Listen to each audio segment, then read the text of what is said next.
हुने जेठी बुहारी तिमी किन भुन्टीलाई यस्तो कुकुरको जस्तो व्यवहार गर्छौ? भुन्टीको पनि त मन हुन्छ नि, यस्तो नगर भनेर चाहिँ भूपेन्द्रका बुवा अर्थात् भुन्टीका ससुराले भनिरहेका हुन्छन्। त्यति नै क्रममा भने जेठी बुहारी अर्थात् भूपनकी श्रीमतीले भने तपाईले त यही कान्छी बुहारीको मात्र काम देख्नुहोस् बुवा, म त कहिले कामै गरेको छैन, मैले त के काम गरेको हो र?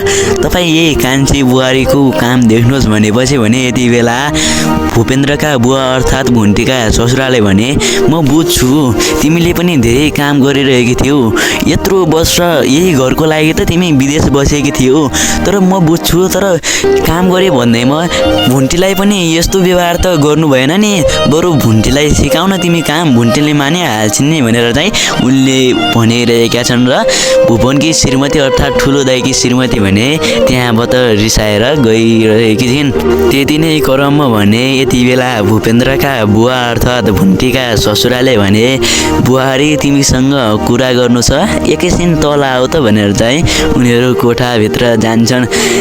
भुन्टीलाई त्यस्तो अन्याय अत्याचार नगरेको भए आज सायद यो दिन आउनु पर्दैन थियो, भुन्टी मेरै श्रीमती हुन्थिन, भुन्टी जस्तो श्रीमती पाउनु त मेरो लागि भाग्यको कुरा हो। अब भने भुन्टी मलाई छोडेर गएसँगै म भने भुन्टीको जस्तो श्रीमती म कसैलाई पनि पाउने छैन भनेर चाहिँ उनले एकदम सोचिरहेका छन्, पछुतो मानिरहेका छन्।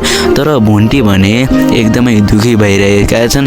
त्यस घरबाट भने जाँदै गर्दा भने उनकी जेठानी दिदी र नन्द भूमिका भने एकदमै खुसीका साथ गदगद भई उनले चाहिँ भाइ भाइ भनिरहेका छन्। साथीहरू भुन्टी भने रुँदै रुँदै त्यस घरबाट गइरहेकी छिन्। साथीहरू अब भुन्टी कहाँ जालिन् त साथीहरू? तपाईलाई के लाग्छ कमेन्ट गर्नु होला। दर्शकवृन्दहरू अब भने भुन्टी माइत जाने छिन्, अन्त भने उनको जाने ठाउँ भने कोही छैन, तर माइतमा पनि उनका दाइ भाउजू भने एकदमै रिसाइरहेका छन्, किनकि उनले पहिले पनि भनेका थिए कि भुन्टी त्यसको घरमा नजाऊ, तिमी एक दिन निकालिनु पर्नेछ, त्यस घरमा तिम्रो सम्मान कसैले गर्दैनन्, सबैले हेला मात्र गर्छन् भनेर चाहिँ उनका दाइ भाउजूले भने पहिले भनिसकेका थिए। तर भुन्टीले भने आफ्ना दाइ भाउजूको वचन काटेर भने यति बेला भूपेन्द्रलाई साथ दिइरहेकी थिइन्। सायद भुन्टीले आफ्नो दाइ टोकलेको वचन नकाटेको भए, टोकलेले भनेको मानेको भए भने आज त्यस घरबाट निकालिनु पर्ने थिएन हो दर्शकवृन्दहरू। टोकले